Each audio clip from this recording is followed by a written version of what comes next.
Good morning, good afternoon, and good evening, everybody, whatever part of the world you're currently listening to this video blog and podcast.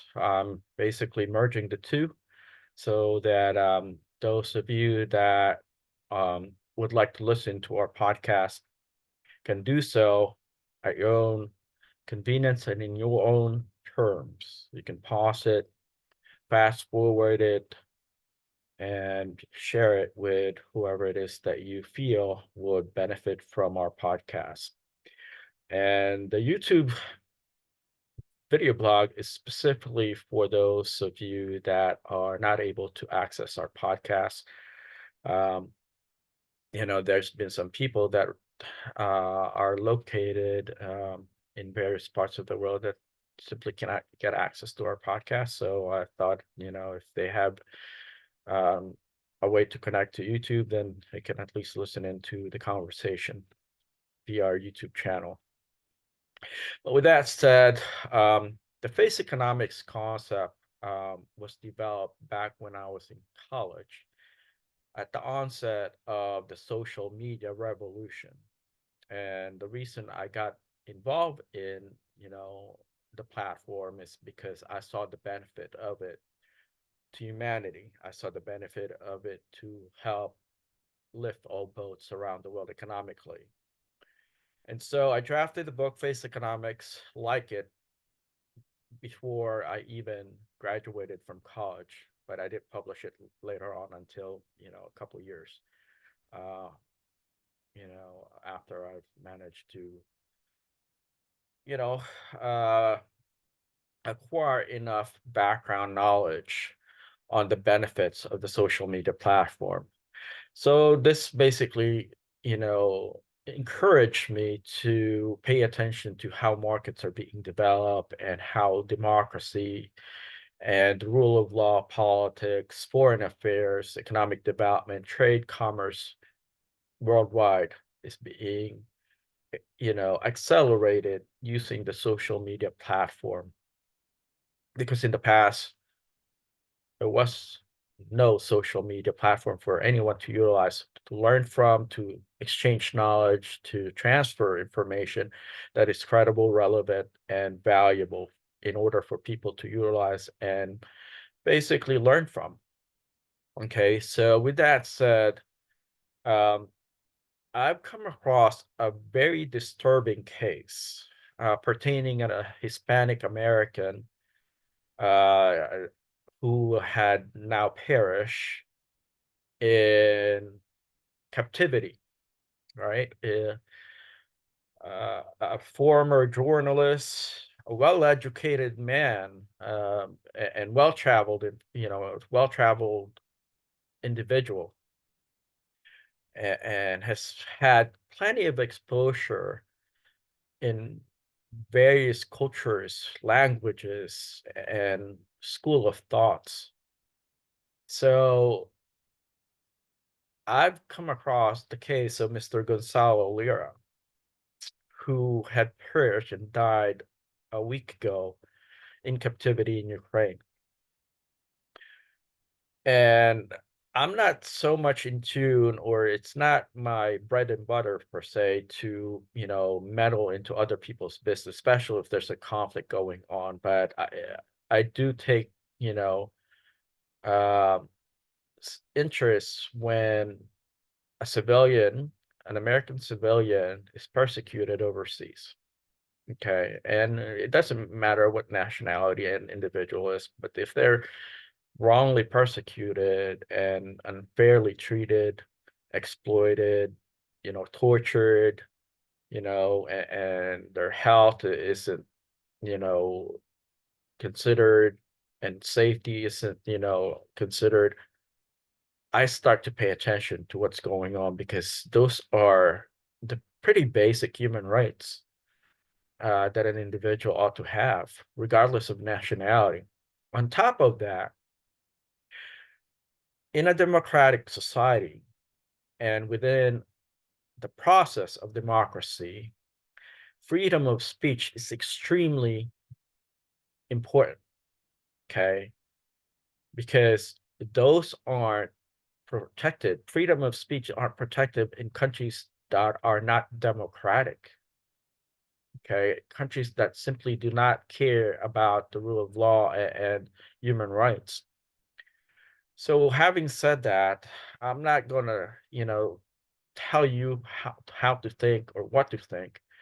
I'm just gonna have you listen to the testimony of Mr. Gonzalo Lira, a Hispanic American that was visibly in distress in the video that I'm about to show you. So if you're not watching this on YouTube, um, then it might be better for you not to see him in so much distress. But if you would like to see this podcast and video blog on our YouTube channel, it's Face Economics TV, and you can see how much, in distress Mr. Gonzalo Lira was in when he was making the video. So on the first comment that he made, um, he spoke about free speech. And so I want to have him tell you his story. Okay, I'm going to play this recording real quick and have you guys decide where he stands. Found guilty, and I will be sent to a prison labor camp. And because of events that happened in prison where I was extorted for a sizable amount of money, I will be sent to a prison labor camp come my court date. That's inevitable. Okay? And there won't be any suspended sentence, and there won't be any mercy, all because of my YouTube videos. I mean, I want to emphasize this, In the indictment, if you read it, you will see that the prosecutor himself says that I committed no crime against any person or property, and that my crimes are literally speech crimes, saying things that the government doesn't like.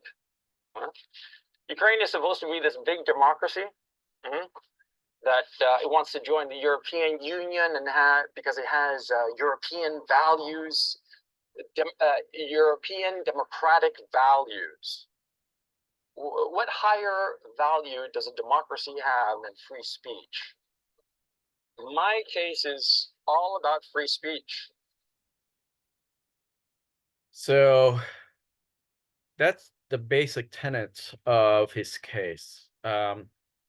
He had posted, material on his social media platform that was already widely available regarding certain conditions and events and managerial processes within the Ukrainian government system. So he was just basically sharing what he came across previously. And he was, picked up by their, I guess, the SBU, I guess it's their Secret Service police or whatever. And so he got picked up by them, and they charged him, um, a crime that he wasn't even aware that it's a crime. I mean, most Western societies, especially if you're from a Western society that has a democratic society, that is a democratic society, freedom of speech is well protected and guaranteed. So that in itself, folks, is very troubling, to me, because as Americans, I thought we're supporting Ukraine because we want to preserve their democracy. I thought we're supporting them and sending them billions and billions of aid because we want to help them preserve that democracy. And yet here's an American who basically learned off of the other social media platform and shared what he had learned from the social media platform on his YouTube channel, and he got reprimanded for it. And I spent 2 months and change in a maximum security prison. And by the way, when I say, okay, well, let me finish that point. I spent 2 months and change in a maximum security prison over things that I said, opinions I gave regarding publicly available information that is undisputed. This is the epitome of free speech, and yet I went to prison for it, and I will likely go 5 to 8 years to a prison labor camp where, by the way, everybody in the CISO prison, the investigative prison where I was at, none of them wanted to go to that labor camp because they all said it's a death sentence. Okay. So he knows what's about to happen, right? And unfortunately, he didn't survive. He died. He knew what was coming. Okay. And another point that he made was What happened was that they got the prisoners in CISO, in one of the 4 cells I was in, the last one, the worst one. It was 7 other prisoners and myself. And as soon as I arrived, they beat the shit out of me. And they tortured me that time. It started on June 21st at 1 p.m. and it lasted 30 hours. It included beatings, it included sleep deprivation. I've been beaten up, so it's not that big of a deal. I mean, it's not fun. It hurts, yeah, sure. But when I was young, yeah, I got into street fights and crap like that. And okay, folks. In this world, there's this thing called the free, the protection of human rights. Okay, and the Western world is supposed to be that guarantor of human rights. I'm extremely concerned that his video went viral.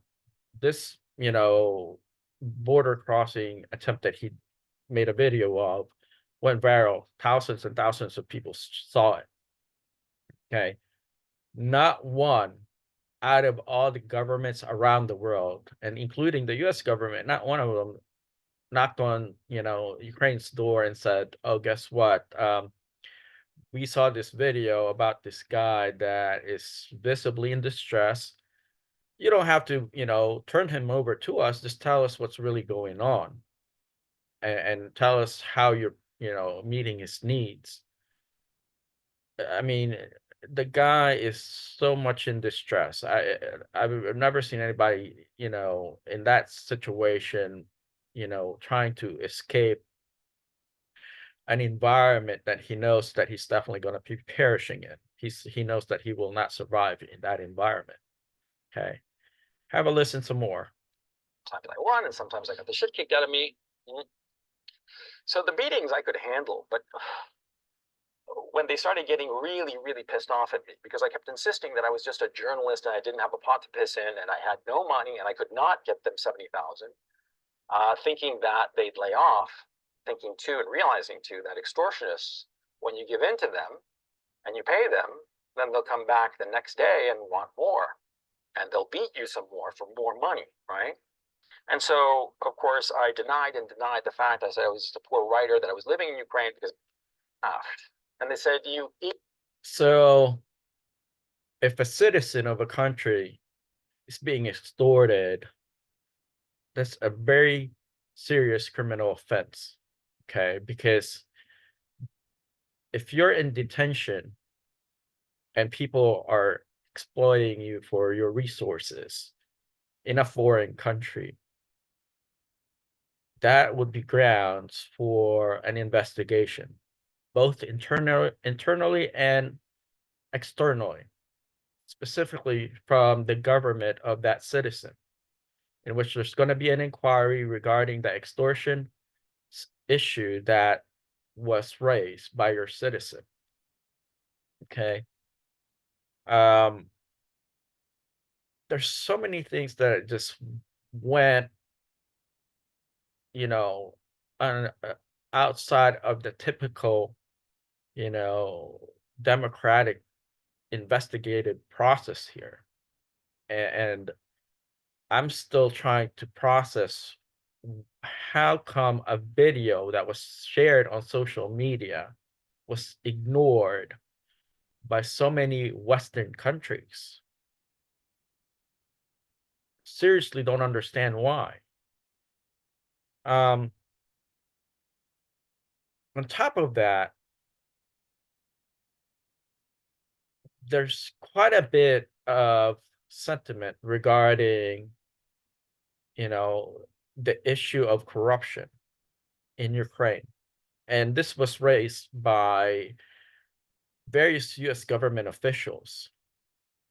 You know, there was some embezzlement that took place also pertaining to US funds, aid, US taxpayers' aid that was sent to Ukraine. I mean, I just don't understand how all these, you know, crazy, you know, uh, activities and events, as well as the demise of an American citizen who had been asking for help repeatedly and defined things that was happening to him in a foreign country was overlooked, or maybe people have looked the other way. I don't know what happened, but this is extremely troubling. I mean, the videos of him asking for help went viral, and there's a lot of, you know, commentators and talking heads out there.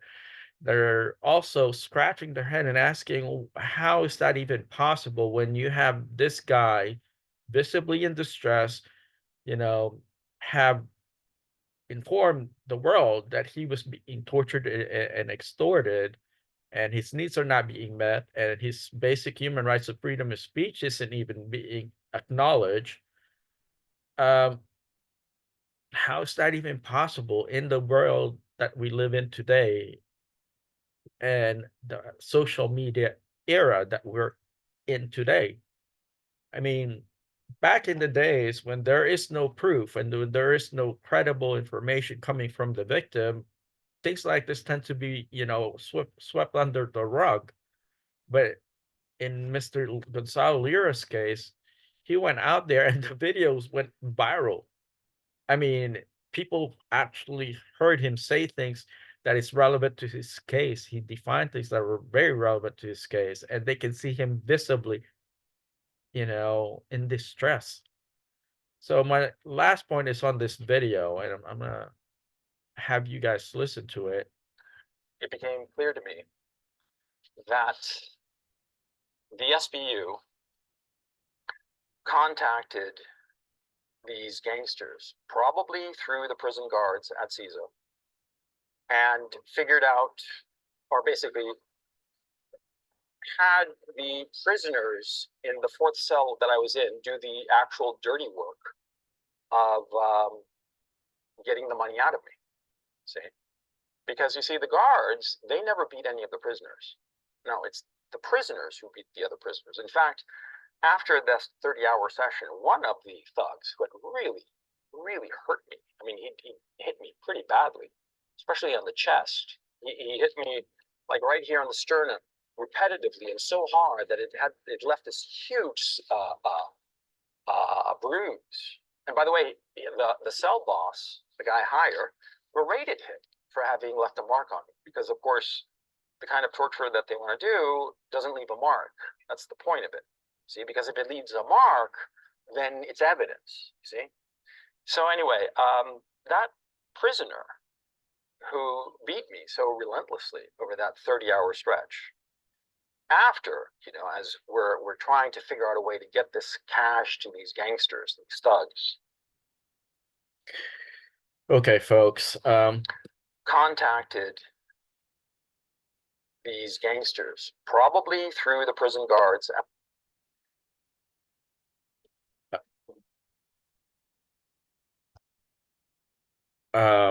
Yeah, I'm still pretty speechless with all this stuff. I mean, it's like evidence galore, and yet no one that has power and authority, you know, intervened. That's just strange to me. Um, Especially when we're supporting Ukraine with our US taxes, our funds, billions worth. Okay.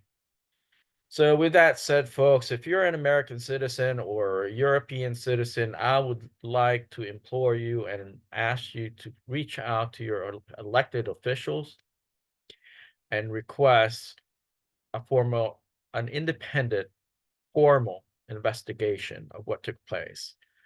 Back home in the States, connect with your, representative, request congressional hearing pertaining to this case. This is extremely serious. When an American citizen is visibly in distress and requested assistance, okay, was ignored by, you know, people that has authority and power. But on top of that, their mandate requires them to intervene, especially when the life of a citizen or of an American is in distress overseas. Okay, because that's their charge. That's their mandate, is to help support American citizens abroad that are in distress that needs, support. So reach out to your congressmen, senators, and ask them to, have a formal inquiry regarding this case, because Mr. Lira had tried to inform the public as a former journalist, okay, and he had managed to accumulate material information that was basically readily available, and he pieced everything together. He connected the dots that is now becoming very pronounced. They're so, visible to the point that if you can't connect the dots, then you're just simply not wanting to, be a solution provider. You're ignoring facts. Okay, because all these videos that was posted, I don't know how long they're going to be online or on YouTube, but these are factual material. Okay, and it would be a shame if we let this kind of treatment to go unpunished.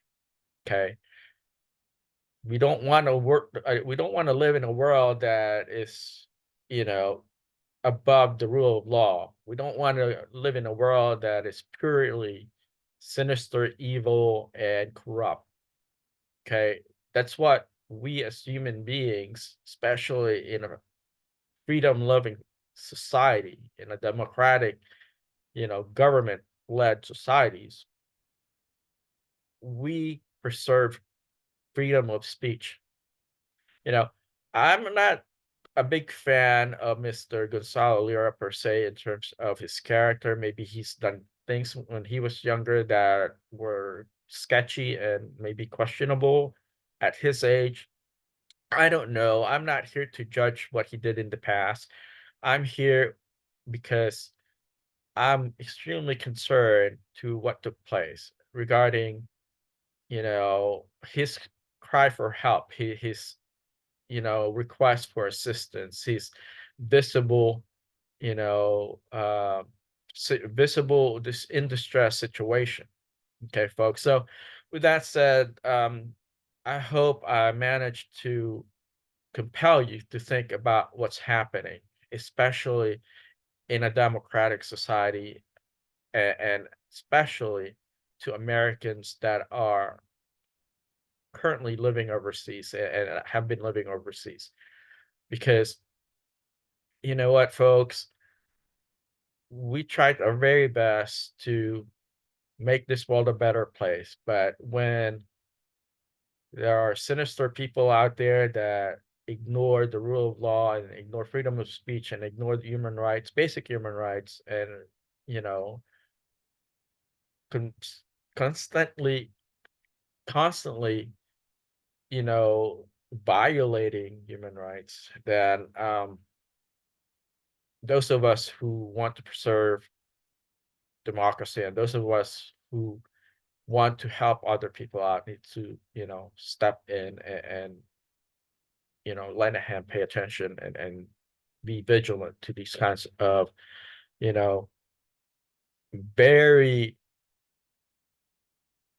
alarming, managerial processes in governments that we thought are democratic. Okay. I mean, we've ousted many, authoritarian dictatorships, even communist, regimes, as well as, you know, oligarchs and totalitarians of this world as Americans and us, Western European countries. Okay, we need to step up and give Mr. Lira a voice and make sure that his plea for help and the justice for Gonzalo Lira will be preserved. Thank you for watching and listening to our podcast. My name is Almina. Looking forward to connecting with you again on our next video blog and podcast on Face Economics TV and Face Economic Podcast.